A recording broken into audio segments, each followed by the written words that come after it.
Ladies and gentlemen,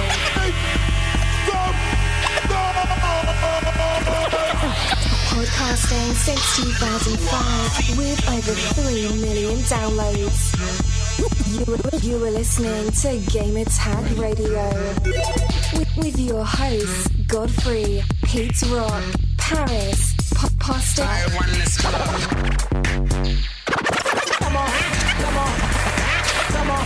Welcome to Gamertag Radio episode 461. This is your host Godfrey, and this week we have my weekly co-host. We'll start out with Poston J. Poston, what's up? Not too much. Chilling, hanging out, enjoying December games. It's good weather, good friends, good family, and way too many things to play. So yeah, I've been having a great time. It's been an awesome holiday. We'll continue to be it for the next month.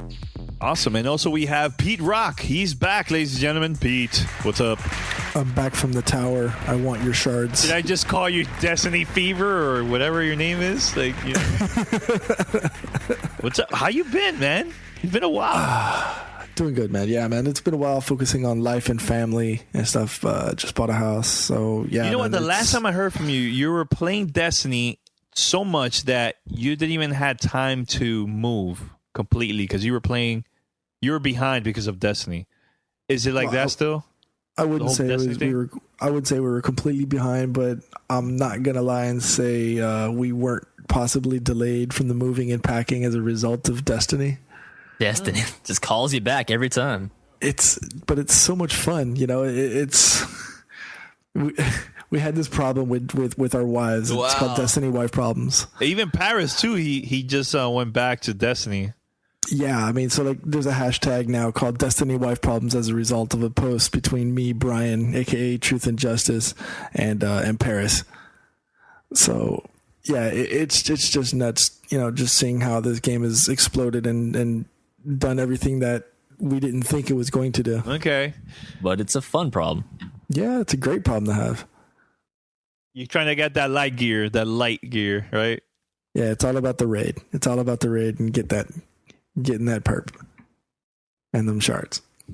Well, we have one episode left, ladies and gentlemen.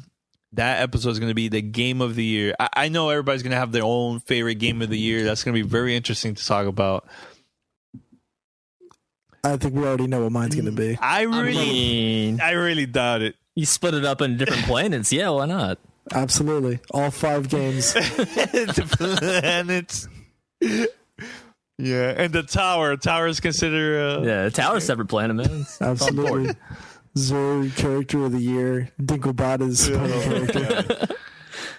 So here's the thing. This is not 100% sure because, look, our plan was to take, the month off and come back sometime mid or early January and just, record some new episodes after that, right? But the thing is, there's been stuff popping up like last minute that I think what might happen, we're not gonna have like a full episode of GTR. What I think is gonna happen is it gonna be like one of those like regular not episode, but like a regular special podcast of either a review or whatever pops up. So be on the lookout. Make sure to subscribe and everything, man. Because I know, Pete, you're gonna be reviewing something very, very soon, right? Yep. Something big. Can you talk about it or no? I guess I can. I guess we can talk about it. I mean, it's not that... All right, so very quick. What is it that you're going to be getting soon? All right, so Gamertag Radio has been doing nothing but growing over the last couple of years, and we're trying to broaden our horizons. So we're going to be going into the PC space. And got an opportunity through Dell, courtesy of some connections that Danny and the rest of the crew got from the Alienware. I think it was the Alienware. Huge year.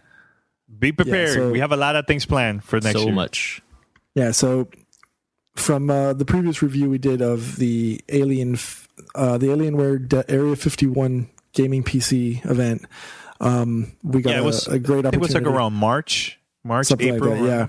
So we got a great opportunity to now do additional reviews. So we're going to be getting a hands-on review of the Alienware Alpha PC It's a gaming PC, comes with a wireless 360 controller, custom designed for gaming, but designed to be in your living room and played on your big screen TV and not inside of not on your small monitors and stuff like that. So it'll be real interesting to see how that plays out. Cool. Is this considered a Steam box or not really? No, because it comes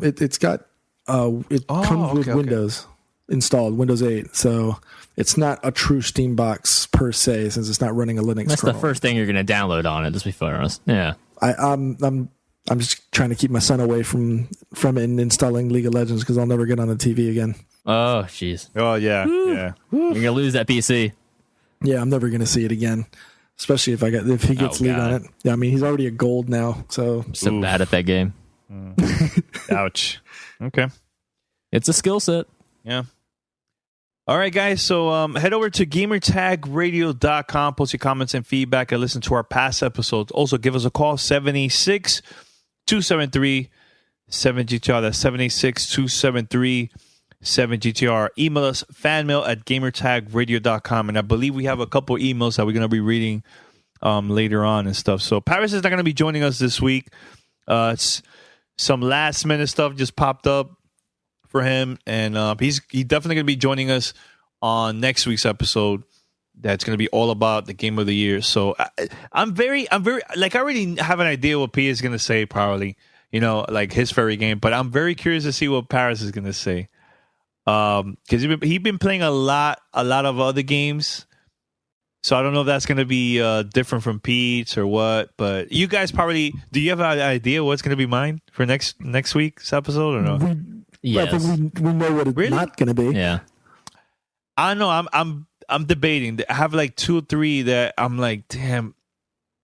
I know it's not Destiny. Yeah, we know it's not going to be that one. For sure, it's not that. You still 25, Danny? That what? You still level 25? No, 26. Nice. Yeah. I'm 27. I can't really talk too much crap. No, I'll tell you this though. Like I'm in level 26, right, Pete? And it took you guys forever to be in 30. So it's like, like I want to see. I don't care about the level thing. I just want to just experience like the new levels and stuff like that. Like, And I don't want this to turn into Destiny Tag Radio, but I mean, you got to put in time, and like Bungie says, the game doesn't really start until you're level 20. So, oh yeah, sneaks in there. So yeah, you need to just put in time and effort and just play the game. Just get to that upper level, that upper echelon of the game, so you would understand what the attraction is and why people like myself and Paris and Brian and everybody else were stuck on stupid with this game. Well, here's the thing though. Like, look, don't get me wrong, I like Destiny, but here's the thing. Like, I'm very concentrated on the podcast, so when I get games from all these companies that want us to talk about it, I'm gonna focus on that game and just play it as much as I can, so I could talk about it on the show for our listeners. So there's no way for me to sit down and play Destiny and review these other games. There's no way for me to do. I can't. This year we have received so many games, especially now, like between September all the way to December. So many games that it was so hard for me to do that. You know what I'm saying? So hopefully next year when things, I don't see next year slowing down at all. Yeah, it's going to kick off the gear immediately. I just thought about it now.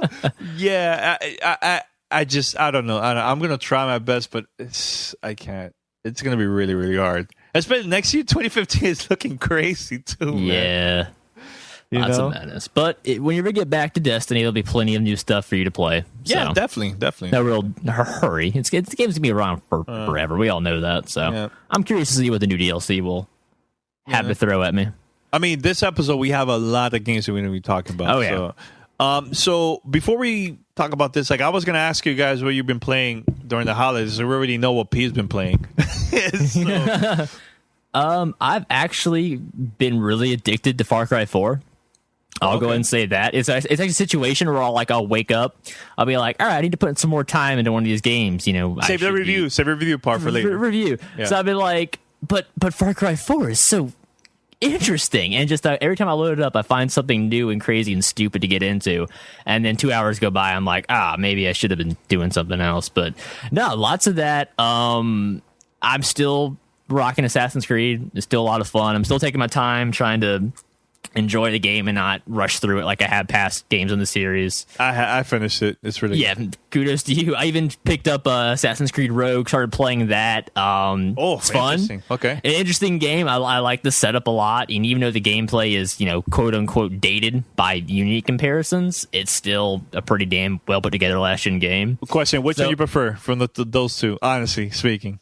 Oh, Unity, no question. I mean, the new movement system plus Paris plus, Rogue is retreading the same ground that 4 did, but if you like that, if you like that system, especially the naval combat, you'll like Rogue. It's right up your alley. Okay, but cool. Yeah, a lot of stuff that's been keeping my attention. But yeah, it's that Far Cry pull, which I'll talk about later at the show.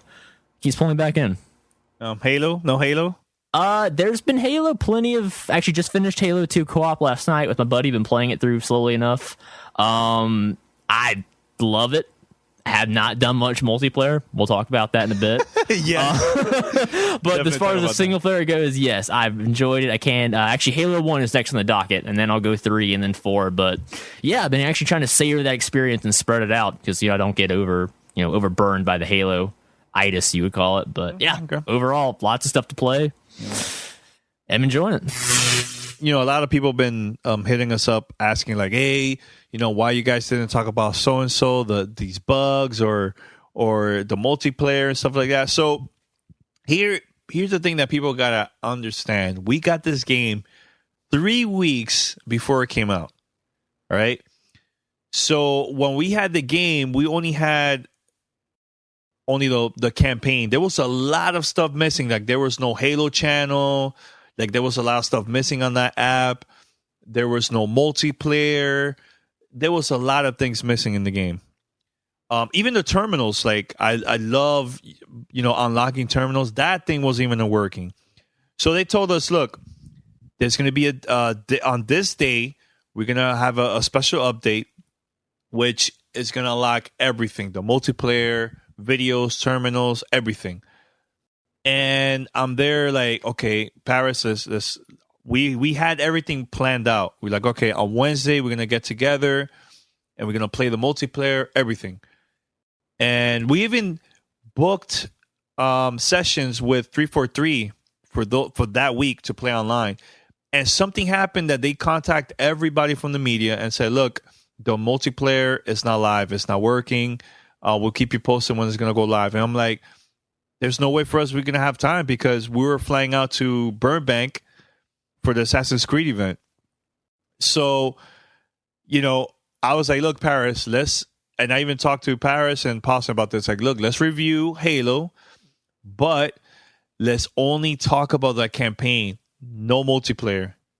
So that's what we did. And we mentioned it multiple times on the podcast, only the campaign. Now, if you're a fan of the story and the campaign and that's all you want to play, it is worth it. Now, if you're just concentrating and just want to play on the multiplayer, yeah, there's been some issues for a couple of weeks, and I think now recently they just had a recent update. But here's the thing. Like, when the multiplayer came out for everyone, I got home and I waited because the thing is, I was trying to find a match before the game came out to see if there was anybody from the media playing online, and it wasn't working. So I'm like, okay, this is strange. Let me just wait. So then I waited. I woke up early at 8 a.m. That's midnight in New Zealand, right? So I was like, okay, maybe people in New Zealand already got the game. I tried. Nothing was working. Matchmaking. I couldn't find a match. I'm like, okay, let me just wait. A couple hours later, maybe the UK, which is a bigger audience, maybe more people, get the game and play online. Same thing. I couldn't find matches. And I even mentioned this to Paris, and he's like, nah, dude, nobody has the game yet. Let's just wait. I'm like, dude, this thing is not working, man. I can't find matches. So midnight, the US, East Coast, everybody got the game. And I'm there searching for matches like an hour later because I was waiting for people to download the game or update the game from the disc. I couldn't find a match. The next day, I did the same thing. Couldn't find a match. Like, it was taking so long to find a match that I just didn't feel like playing a multiplayer at all, So if you waited 10 minutes, you'll find a match. Dude, Titanfall When it launched, I found matches so quickly, and I went online and played multiple times. We had even during the beta even worked from Titanfall. So then they released a new update, and it was a little bit quicker. But then when let's say you have a party and you play online, everybody splits up. I'm like, wait a minute, we're the same party. Why are we splitting up? You know, so it was a lot of issues, man. Lots of issues. So now they release, I believe, 2 or 3 updates, and now it's a little bit faster. But here's the thing: so many people were so amped up about Halo that now the excitement just went away. People are now playing other stuff, Call of Duty or Assassin's Creed or Farcry. People playing different games, man. You know, the excitement just died. So I don't know. I think it's a long-term appeal, and I understand what you guys are saying. Yeah, it would if Halo was the only game that I decided to buy for myself for November, I would be pissed, no doubt. Yeah, of course, because the game doesn't work. Simple as that. But again, like, they just put out a new patch last night. I'm sure that they are working their asses off, as they've already publicly stated, to get this working. And for me, is like the amount that multiplayer that I played. Really, the only problems I've had is the length of time it takes to connect to a match. But I really had no disconnections, no fallouts, no like bad lag. No, there's no disconnection. So once it works. But just like compared to what we had with Halo 2 matchmaking, how revolutionary that was 10 years ago, and where it is now, you just like, how could a decade of technology F this up, essentially? Yeah, and out of all companies. Yeah. Out of all companies, they knew this would be the biggest appeal for their game, too. We remember this? We were debating, like, man, is Titanfall going to have issues finding a match online? Because remember, every time there's an EA game, to find a match is like a mission. So we were worried about Titanfall. And the thing was, that was not on the EA service, but more on the Microsoft service. So I was like, man, Halo, there's not going to be no issues with that when it comes out. You know, it's going to be smooth online. They never had issues with Halo. And honestly, I was very disappointed after the game came out and everybody had the game and I finally tried the multiplayer. Like, it was just not working. It was very disappointing, you know? So hopefully when the beta comes out at the end of the month, I hope it's a lot smoother. And now when the next Halo comes out next year, like, you know, I hope to God that they learned the lesson from this one, you know? So it's very disappointing. Coming from Microsoft, it was like, man, oh man. Welcome to Play It, a new podcast network featuring radio and TV personalities talking business, sports, tech, entertainment, and more. Play it at play.it. You're listening to Gamertag Radio. Very quick, I know, Paulson, you're a huge fan of Smash Brothers. I am. Have you tried the Wii U version? Because I've been playing it now for like a couple weeks now.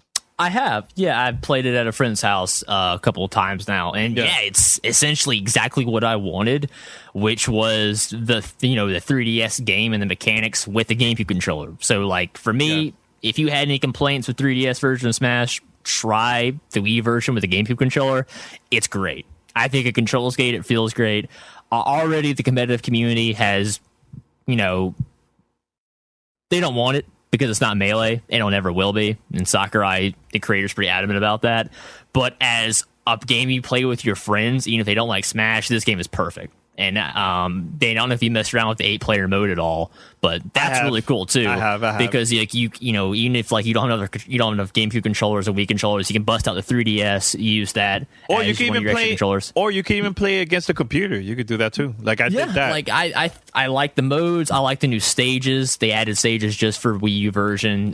Some of them are ridiculously gigantic, a little bit too much so, if you ask me. But if you're playing for fun, it's a great game, but as soon as you turn those items off and do 1v1, you're gonna have people complaining that why don't they have wave dashing? Why did they take out this and this? And like it's never gonna be the game you want it to be, but it's still a really fun game regardless. So I think, I don't know, for me, if you have a Wii U, I think it's a must own because it's you're gonna have friends that are gonna come over and you're gonna want to play Smash because that and Mario Kart are kind of like the go-to. Are you bad at video games? Let's play this. We'll have fun together. My Can't be bad at nephews, it. my nephews were playing that game Yeah, nonstop. kids love that. Yeah, and what we did was we connected it. We were playing online. I mean, look, voice chat when it comes to the Wii U, it's not the greatest. Oh, I haven't even bothered. It's very But the only thing is, it only works with people that are on your friend list. Like those are the only people that you can actually have a conversation. Like I've been having a lot of random matches, but you can't talk with those people at all. They're not your friends. And I understand why Nintendo did that. Yeah, because it's more like for the That's kids and just to be safe and stuff, which is cool. I understand, but like actually playing the game online, it's a lot smoother. Like it's okay. So I haven't tried it online yet, but you've had good connections. Oh the ones yeah, you played. dude, it's been very, very smooth. No issues at all. No lag so far. Because remember, I've been having matches like, I don't know if this is like a worldwide thing. So I don't know. It's been working really, really good so far. If I had a great time with Mario Kart Online, it's the same thing with this game. And what I love to do is also the whole, playing, with the computers too, because I want to like unlock new characters and stuff like that. And I felt really, really comfortable playing the GameCube controller for this game. Like it's it reminded me a lot of like the older GameCube game, Melee. I mean, it's not exactly like that game, but I'm talking about like control wise, like it felt good, So I liked it. I liked it a lot, man. So graphically, it's awesome. Oh, it's right? beautiful. Yeah, I mean that's 60 frames per second with that lighting, and I mean it's for a Wii U game, you're not going to get much better looking than that. At all. Have you even tried or thinking about getting the Amiibo? Like just yesterday, I received a package from Nintendo. That's a GameCube controller, everything, the adapter, whatever, and they also sent me the Mario Amiibo. But I haven't had a chance to connect it. I am planning to. So stay tuned for next week. I'll let you know how it is and everything like that, So I'm very curious about that, how that's going to work out, Yeah, I am interested in it. None of the characters they've done for the first edition are any of the ones that I either main or really care too much for. Yeah. So I'm going to wait to see what the future lineup is like. But yeah, I think it's a cool idea, especially for Danny, if you like playing against the AI to practice. That's great because with the Amiibo, you're essentially training the thing to fight against you. So it's learning from you and then you learn from it vice versa. So yeah, it's a legitimate tool to help you get better at the game. If you don't have people nearby to play with. But yeah, I think it's a pretty neat idea. I just think, they do a lot better job of marketing it and selling it because, Oh, it's going to sell. It's going to sell like crazy. It's going to sell. It's got to get out there in stores first. But yeah, once they get that holiday push behind it, I could see it doing pretty damn well. Cool. Now let's talk about the other game. Because look, guys, we have a lot of games we're going to talk about here, man. Grand Theft Auto 5 Next Gen for the PlayStation 4 and Xbox One. I got this game from Rockstar. Pete or Paulson, have you guys tried out at all? No? Haven't tried the new version yet. I want to, but not yet. So I know you guys play the previous game. To death, yes. Great story, great soundtrack, which in this one, I believe it has over 100 new songs. That's what got me excited, was saying there was new radio stations. A lot of new content, first person view. I was going to say first person shooter. Well, it actually is if you think about it. Yeah, you're right. Right? That graphically, of course, it looks better than the last gen. And online, 30 players. 30 players online. Now, I want to talk about the part where everybody was excited for it. The first person view. Mm-hmm. Now, here's the thing. Like, I like it, but there's certain things in the game that I was like, from the get-go, I was thinking, man, how's that going to work for like driving and stuff like that? Because look, on the previous game, the one from last gen, I was never a fan of shooting while driving. It was pretty shoehorned in there for sure. Never been a fan of that at all. So I was like, okay, when it comes to like the street doing missions, it feels great. Running around first person. At first, I had to get used to it because the way how the character moves first person is a little bit weird at first. But once you get used to it, you're like, okay, it's cool. But driving, I was just not a fan of the first person view at all. So what I will do is just switch like third person and back to first person. Like you could switch on and off like that whenever you want, you know? So I think Rockstar did something different for this version that I can imagine when the next Grand Theft Auto comes out. I wonder if they're gonna, you know, add that feature too, you know, because honestly, this feels like a brand new, complete game once you play this in first person. It feels a totally new game. That's awesome. It feels great, man. I like it, and honestly, there's a lot of songs and like in the soundtrack. They added, you know, for those that are into hip hop, you know, Kendrick Lamar. They added a couple tracks from him. They added a shout out to my boy Absol. They added a track with him too there.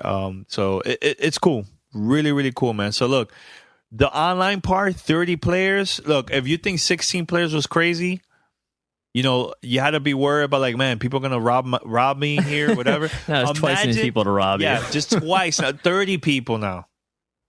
You know, so you got to be on the lookout for that, man. And it's smooth. It's very, very smooth. Like, that was one of the things I was very, very disappointed on the first game. Mm-hmm. You know, I finished the campaign, whatever, and, you know, I remember that I think it took them like a week. That's when they launched the online part, right, of the game. Mm-hmm. I played it, and it was just not working. I was like, oh, man, this is so bad. What the hell? It's not connecting. It's like... I was really, really pissed off when you know, and that made me stop playing the game. So when I played for this one, it was smooth, no issues. Like I was very, very excited about that. It worked perfectly. That's good. Was the loading faster overall? I can't say that 100% with loading, like finding a match.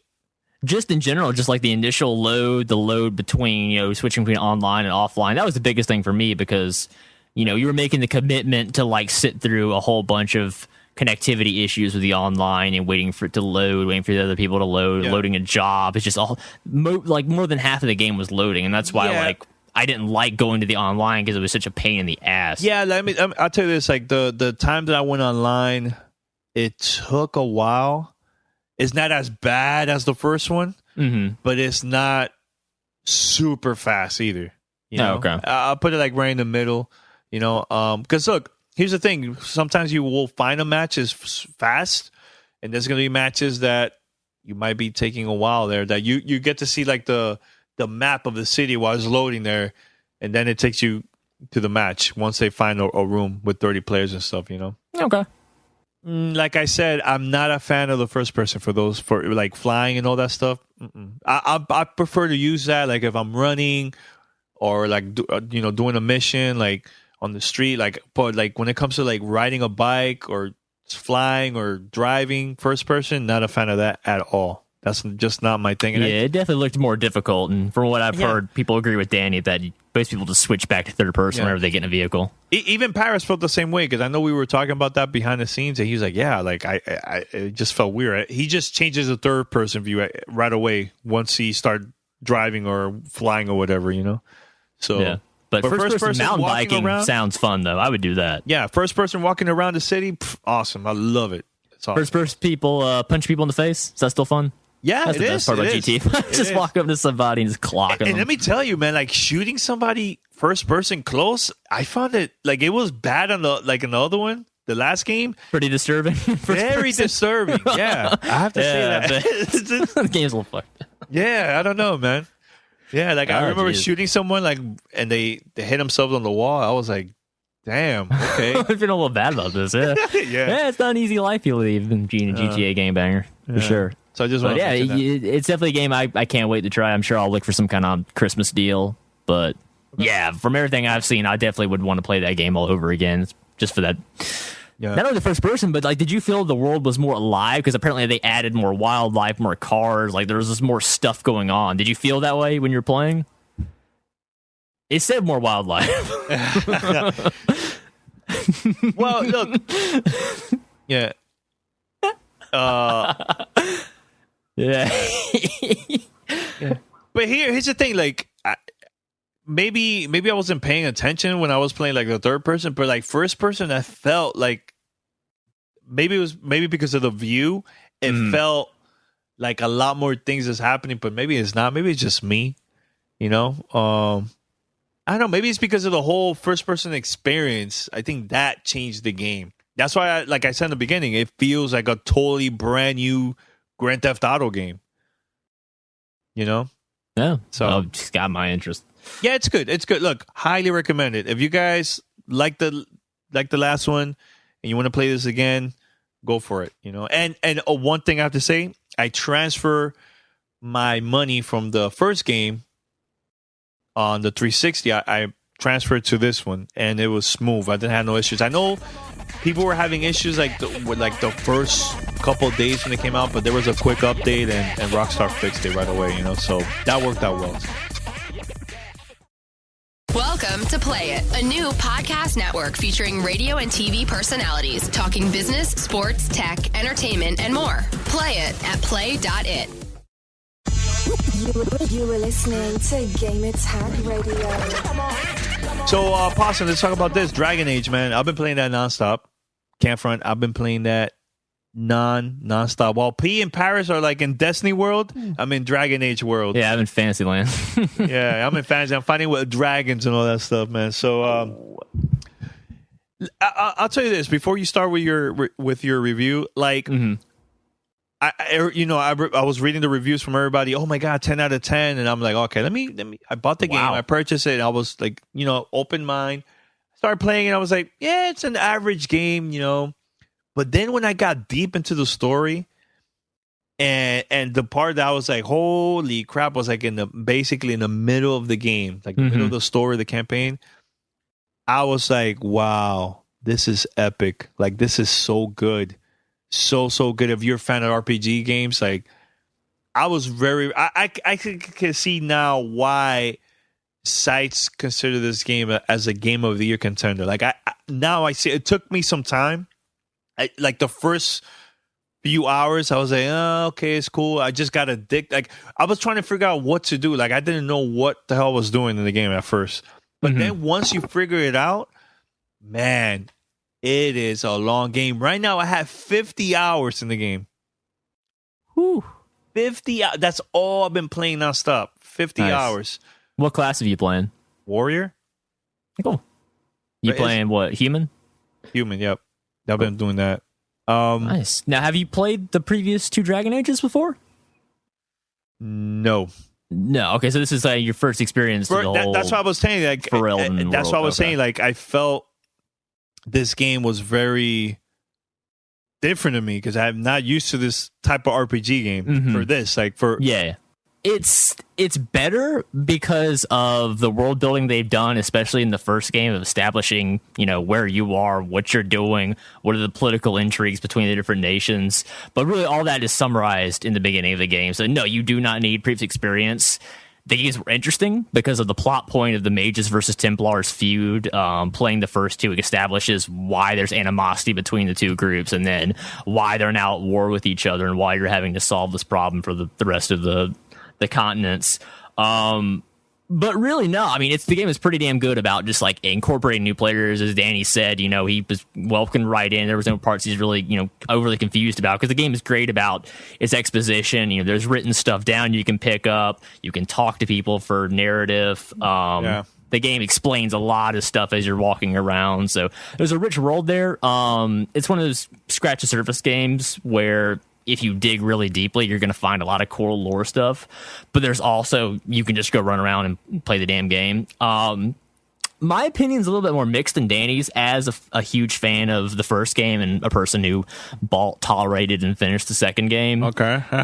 Okay. There's a way too much influence from the second one here for my liking, but I guess that most people would just call that the modernization of the role-playing game, where I enjoyed kind of the archaic formula of the number crunching kind of D&D kind of stuff that the first Dragon Age was. This game is more presentation style, keeping you in tune. The combat's real time. You can pause at any time. I like that, especially with the PlayStation 4 controller, because just popping the touchpad, You can move around, do tactics. You can can go into the menus and of course expand on your your teammates' tactics of what they should do in X situation, X scenario when they have X amount of health.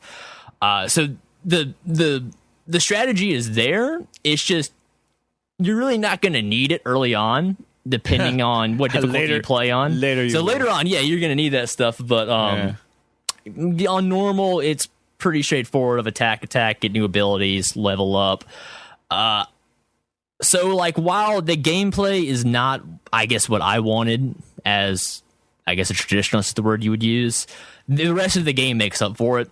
The storytelling is fantastic. The setup, the world building, the levels you go to, the divide where, like, there's two main kind of continents that are at war with each other. It's Ferelden and Orlais, and Orlais is kind of like France, and Ferelden's kind of like Dark Ages England. So France is, Orlais is clearly much more superior and has higher political intrigue, and then Ferelden's more dark medieval fantasy. So it has the two opposing flavors of the high fantasy, low fantasy. You explore around between. You can kind of.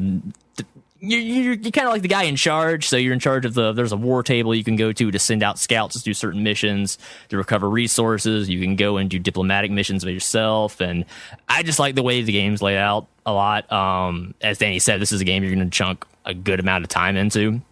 My problem is I had such a tough time deciding what I wanted to do to start off with, so at first I made a human mage. Because I never really played mage before in the past games. The magic system never really did anything for me.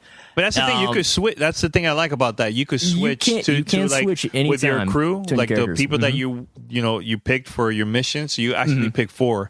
So I'm a warrior, human warrior, so I could switch to a mage or whatever. You could decide right before you pick the mission. You could decide which of the characters that you meet throughout the story that you would like to get together and do one of your missions and stuff. So I didn't know, I was wondering how the mage is going to work out, and it seems pretty good. Like I like the system from this one, like the controls and everything for that. But I prefer close combat. In certain situations, like when I see those harder enemies or bosses, that's when I pick a mage sometimes, depending on the situation. I use their spell for fire or ice. Gotcha. And the game's good about the whole class combo system of one person freezes, one person sets on fire, third person hits with a hammer and shatters them. So the game encourages you to coordinate your attacks and all just wail at something at the same time. I actually put a lot of time and effort into that thing. Really? I was pretty involved because I was like, dang, I played both of these on 360. Now I'm playing this one on PS4, so I have to start over.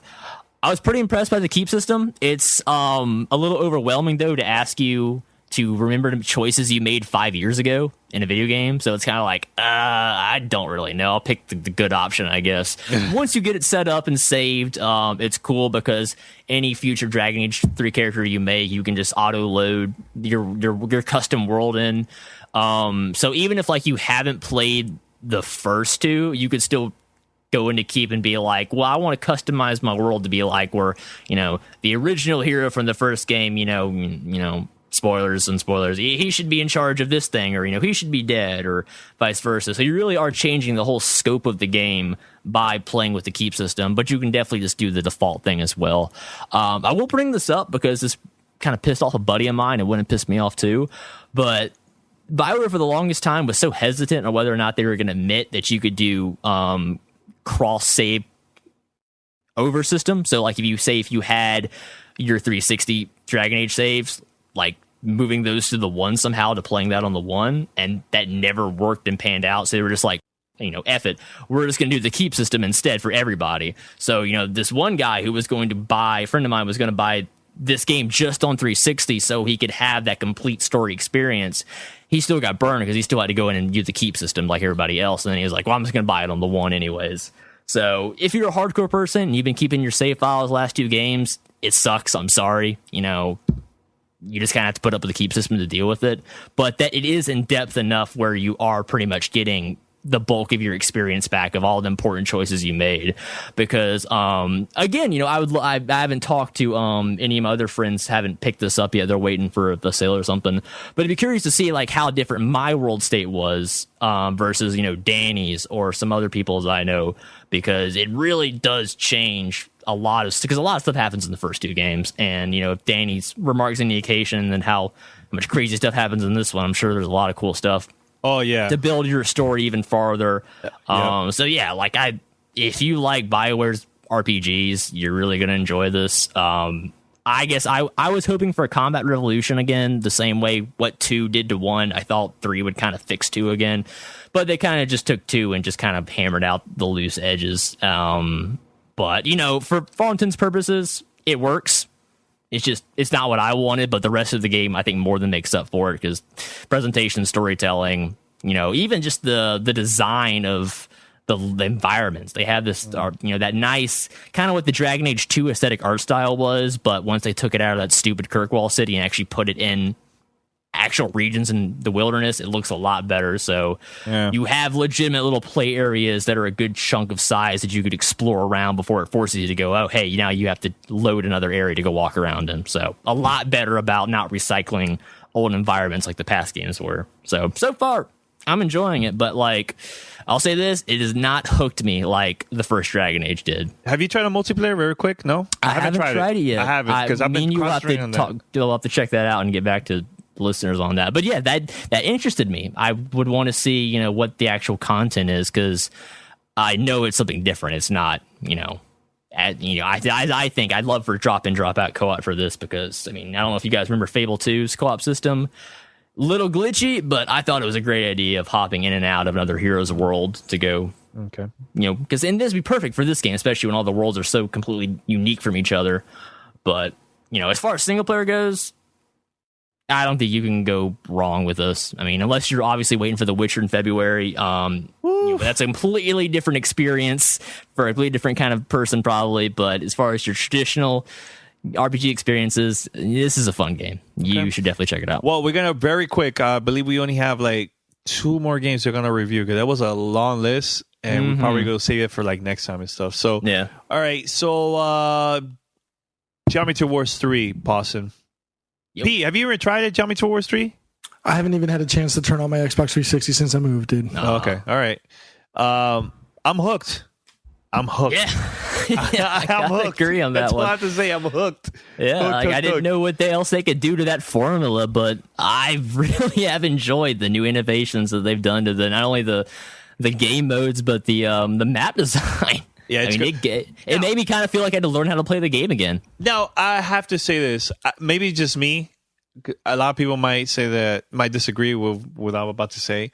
Yeah. I think Geometry Wars 2 has a better soundtrack than 3. In my opinion, for me. Maybe I'm wrong. I haven't played enough 3 to comment on the soundtrack yet, so I won't. I play them all. Either way. I played them all. I think 2 has some crazy soundtrack. I don't know. Just me. That stood out more for me. Gotcha. You know, so yeah, so 3 I like it. I've been trying the campaign, the little I don't know if is that a story adventure? I don't know what is that. Like there's I don't think I've even touched that yet. Well, I've only messed around with the 4-player cooperative play. So you play the classic mode. Yeah, well, I mean, not really classic. It was kind of like you went on like a little tour where it swapped game modes every time. So like I had to explain to all my non-Geometry Wars friends how to play, you know, pacifism mode, for example, where you can't shoot, or you know, you can't shoot, get into the bubble, then you can shoot. And we had such a fun time laughing at the ridiculousness that game is, and then you know how cool it feels to be the last man standing, and like you're dodging all the enemies. Everyone's like, oh, and you get the high score, and then high fives all around. Yeah. It's a pretty great game, and I got to say, like, I was going to a party and I realized I should take Geometry Wars, and I was like, oh crap, I haven't downloaded it yet. That's gonna take forever. So I was like, let me turn this on. I was like, oh good, PSN update again. And then I'm like, this game's only 100 megs. Holy crap, this is great. So like for the amount of like fun that it's in that 100 megs, I don't think you can do any worse, in my opinion, because it's a blast. I mean, if you're one of the few people that hasn't played Geometry Wars yet, I mean, I think it's the pinnacle of the twin stick shooter idea, which I know they stole from Robotron years ago, but I think that they've done it better than anyone else, and it's I don't know about that, Poston. It's fun, man. What do you like better than Geometry Wars for your twin sticks? The thing, but remember, this came out on the Xbox 360, like the day they launched. It was $5 original game.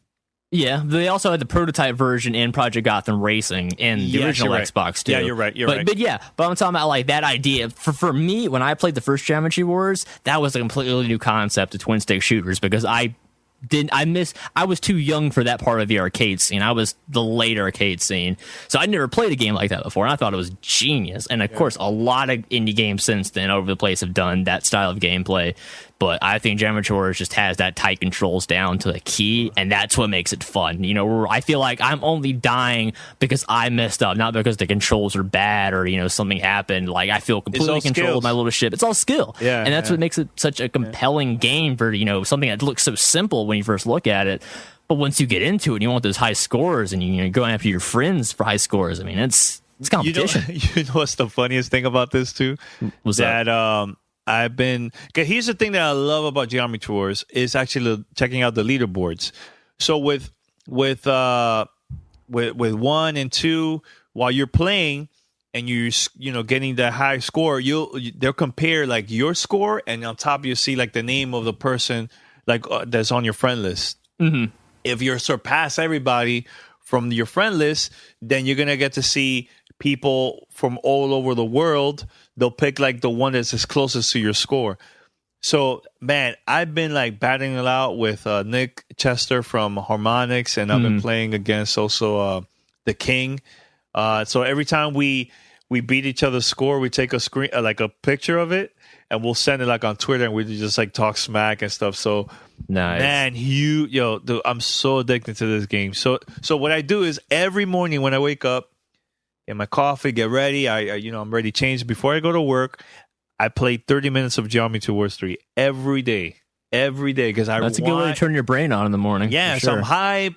Put the music loud, whatever, and I just want to like just concentrate on like one type of mode because I want to like surpass the scores from my friends. You know what I'm saying? So so far you know what? I think it's the Evolved. That one's the one that's a little bit challenging because I have 20 million and the King has, I believe, 25 million. So we've been like going back and forth with that, So I don't know. The game is really, really addicting, guys. Doesn't matter if you have a PlayStation or Xbox, go cop this game ASAP. It's a really well done and addictive game. The only thing I'll say is pick the console you have the most controllers for. Because your goal is 4 controllers, but I know 4 Xbox One or PS4 controllers is really stupidly expensive. So don't be afraid to go last gen if you have more controllers. Exactly. I was going to say that, yeah. Welcome to Play It, a new podcast network featuring radio and TV personalities talking business, sports, tech, entertainment, and more. Play it at play.it. You were listening to Gamertag Radio. Very quick, the last review between Pete and Poston. Guys, Far Cry 4. Tell me if I should get this game or not. I've been very curious. I've been seeing a lot of great reviews so far from a lot of websites and people. They're loving it. Some are like, yeah, the game is okay. So I just want to get your opinion. Let's start with the Pete because Pete haven't been yeah, I was about to say, Pete, you started off. I'm quiet. Yeah. I'll bring it home. All right, so I've got a little bit of history with Far Cry 3. I wasn't a big fan of it. It was okay. So going into this game, I was kind of like hesitant. I was hoping that it wasn't going to be a lot of the same. So for those that aren't familiar with the game, first-person shooter-ish. Oh, you have something on your throat? You're always coughing. You have to edit that out every time. Yeah, I do. Okay. Go to the doctor, man. I already did. So I don't know. It's kind of fun. The graphics are good. I don't see the appeal of. Sorry. I do it on purpose now just to piss you off. Editing is going to be a pain. I don't see the appeal of the constant do missions come back, do missions come back, do missions come back. And maybe that just lends. Maybe that's just a Far Cry thing. But I had an issue with at one point of the game. I didn't know where I had to go or what to do, and it didn't tell me. So I spent literally like 2.5 days just walking around like Cabela's, like Far Cry Cabela's edition, just running around killing people and foraging for plants with no idea or goal as to where I had to go or what to do. Oh man! And unfortunately, it kind of ruined the experience for me because I was expecting this story, and the story up until that point was great. I knew what I had to do, and I had to get out of the country. But then I got stuck. I got stuck in Cabela's land, and I didn't know what else to do. And at that point, I got bored. I got boring. It's like, okay, well, I don't know where I am, where I got to go. Wake up and go kill animals. Wake up. Oh, look, there's people. Shoot them. Okay, they're dead. More animals. And I didn't know what else to do. And I hate to give a poor opinion on a game because I got lost. And people want to say, oh, skill level, whatever, fight me. Hey, it's that Destiny fever. Destiny fever. Fight me. Fight me. I don't know. Like, I want to give it more time. Like, I'll likely jump back into it probably over the weekend before the DLC for Destiny hits. Yeah. Okay. No, because I want to give it an honest try. Like, I hate jumping into it like I did with Sunset Overdrive, and sorry, it just didn't. There's some games that just don't do it for you, right? Yeah.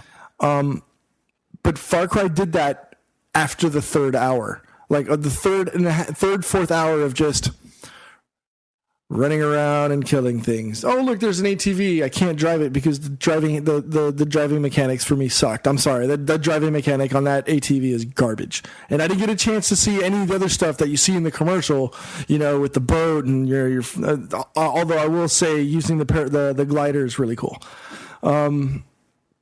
So I'm sure I'm going to have a much different review / opinion than what Poston did, because Poston apparently played it the way you're supposed to play it and enjoyed it.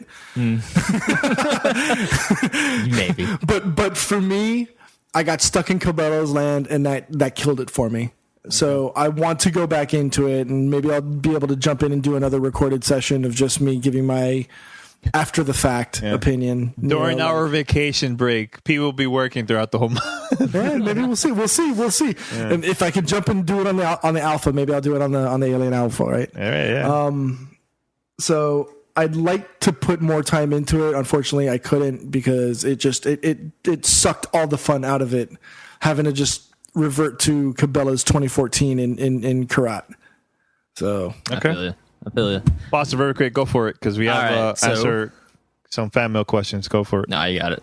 So, a little background. I also wasn't too big on Far Cry 3. For me, the appeal kind of wore off fairly quickly, and I hated the main character, and the whole story setup was just terrible. But I'll be honest, it's literally just more of the same of that. But for me, putting it in that mountainous region versus like the tropical island just makes the experience a million times better, and it's hard to explain. I think I just find that location at like the foot of the Himalayas so interesting because I've never really played a game there before. I think Uncharted 2 kind of ended up there at the end, but it's Uncharted, it's on rails. So being able to explore this huge, crazy ecosystem, I loved it. And Pete, for me, I actually had to go out of my way to do the missions because I was having too much fun just kind of like exploring. So for me, it kind of turns into Skyrim with guns. So like I realize I'm those badass mother effer in the jungle and nothing's going to take me down. So like I'm more just stalking whatever else is in the jungle. So it's Skyrim with guns or Fallout with animals. Exactly. Yes, there are a crap ton of animals and all of them really have terrible dispositions. I mean, I've gotten murdered by honey badgers, and again, the animals again, the wildlife. I hate it. They don't like games with animals. I don't want games with. Okay, that's my thing for 2015. No games with wildlife. No games with animals or wildlife. Okay. Fair enough. But for me, I'm enjoying it. I'm 30 hours in. I've probably done like 30% of the story.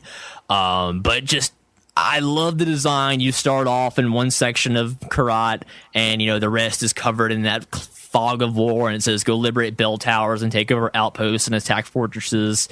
And I've just been having a blast doing that. It's just, one of those things where I load it up and I always find something new to do. I'm sure if you guys are friends with me on Xbox Live, you've seen the crap ton of clips I've been making out of Far Cry, because the stupidest stuff happens in that game, and it's so amusing either for just like a what the mentality, or just like, that was so cool, I have to save that. So big shout out to the Xbox record button for making me have fun with that. But as far as Far Cry goes, yes, I am playing it without the HUD on, like Assassin's Creed, because that's just how I roll.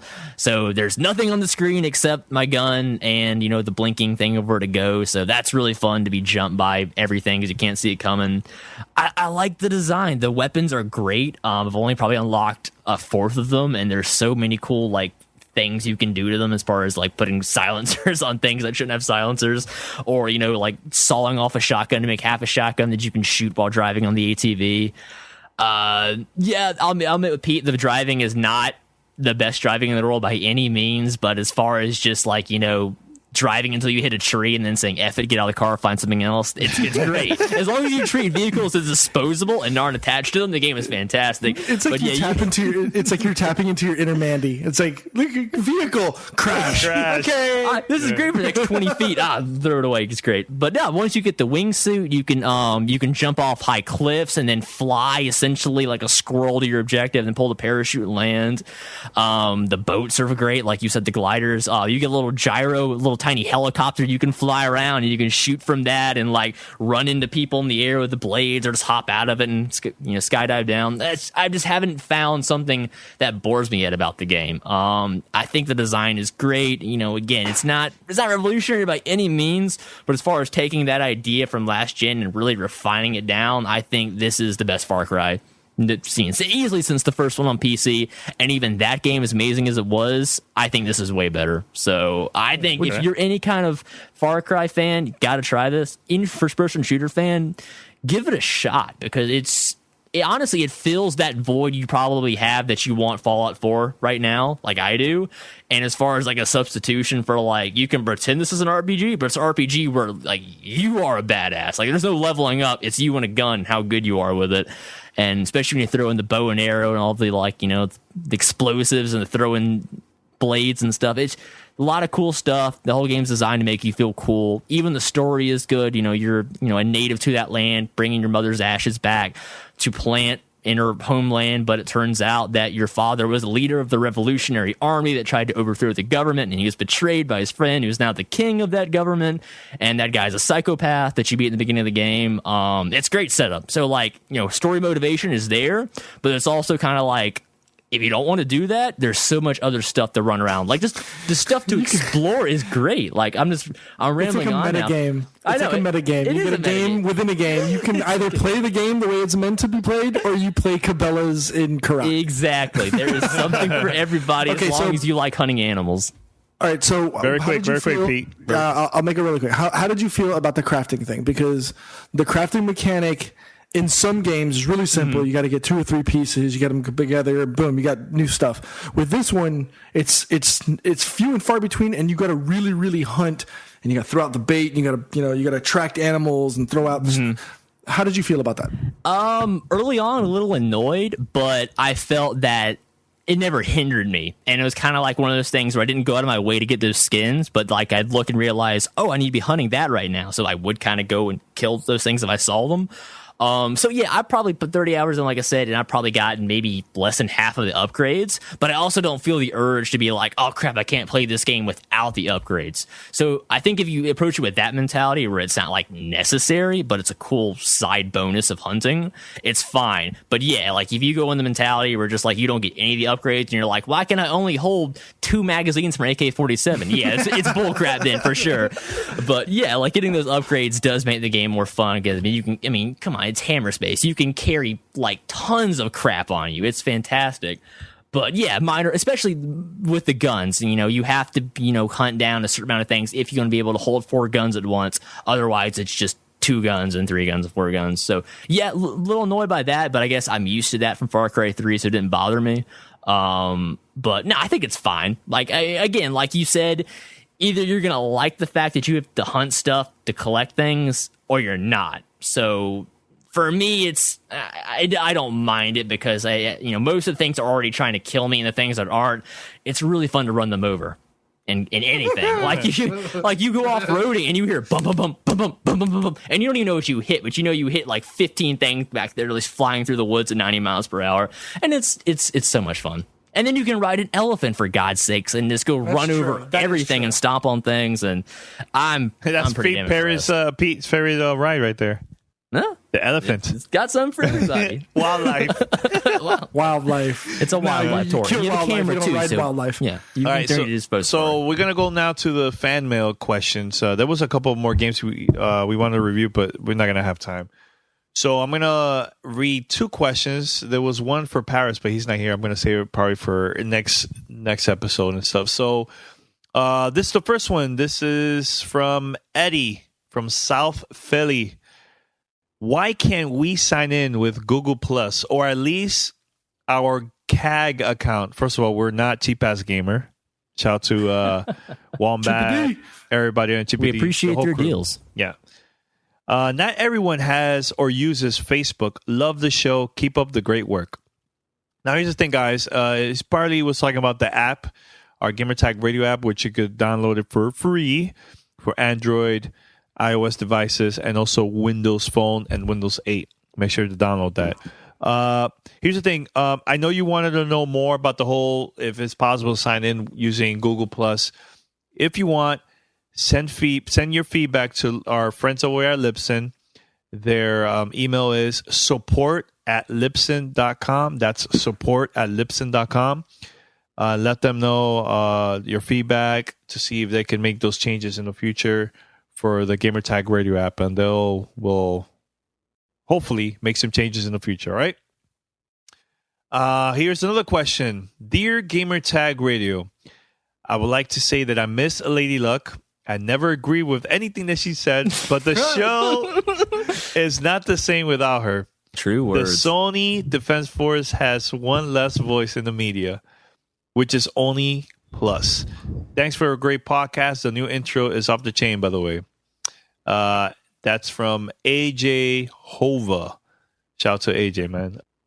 So yeah, look, come on, all of us, we miss Lady Luck. You know, it was fun, debating with her every single week for for like 6 years. Yeah, about 6 years. Sometimes there's going to be changes. She had a great opportunity to now work at a Game Loft. She's going to be doing stuff with GTR here and there, not as much, but, we'll support her all the way. And, there's changes, and we just got to get used to it now. We only have now 4 people, Paris, Pete, Patrick, and myself.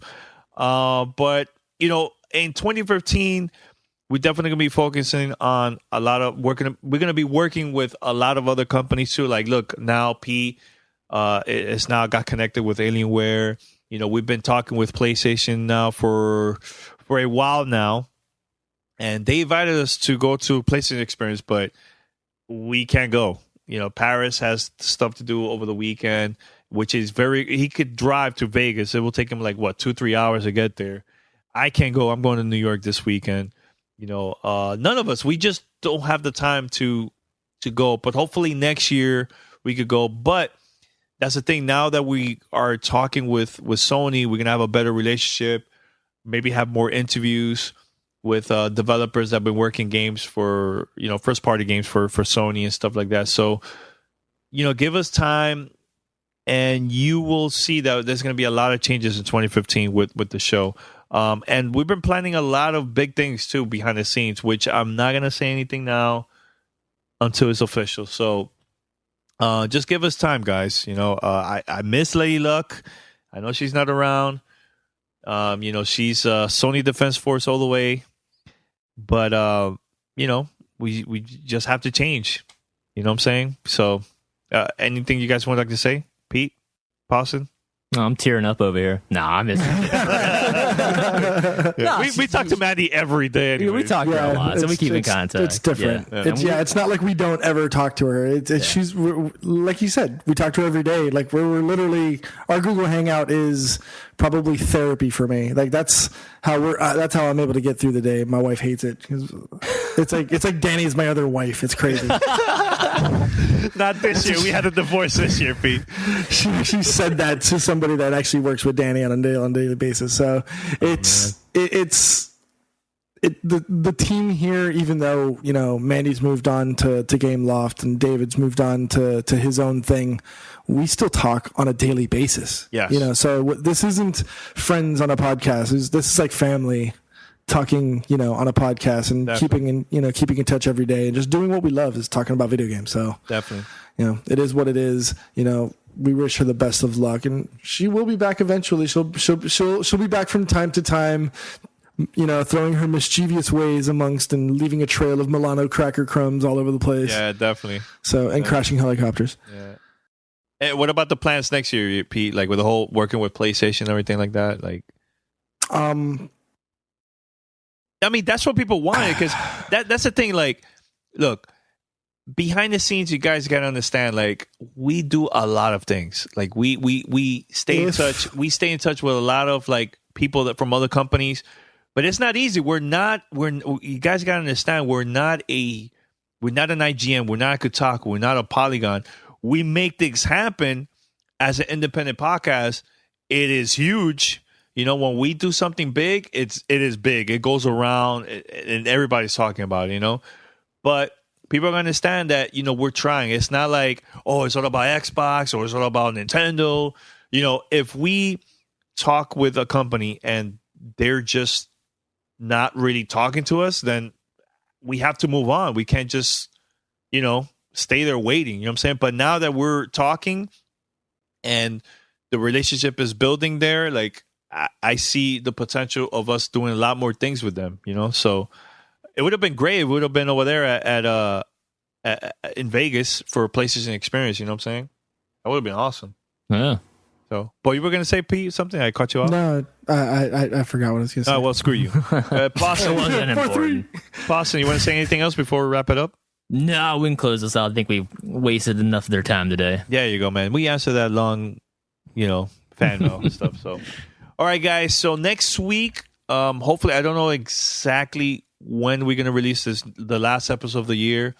Just follow us on Twitter. We'll figure it out because I'm going to be out on vacation. I really haven't had some time for myself and for my family and stuff like that. Like, it's just been work.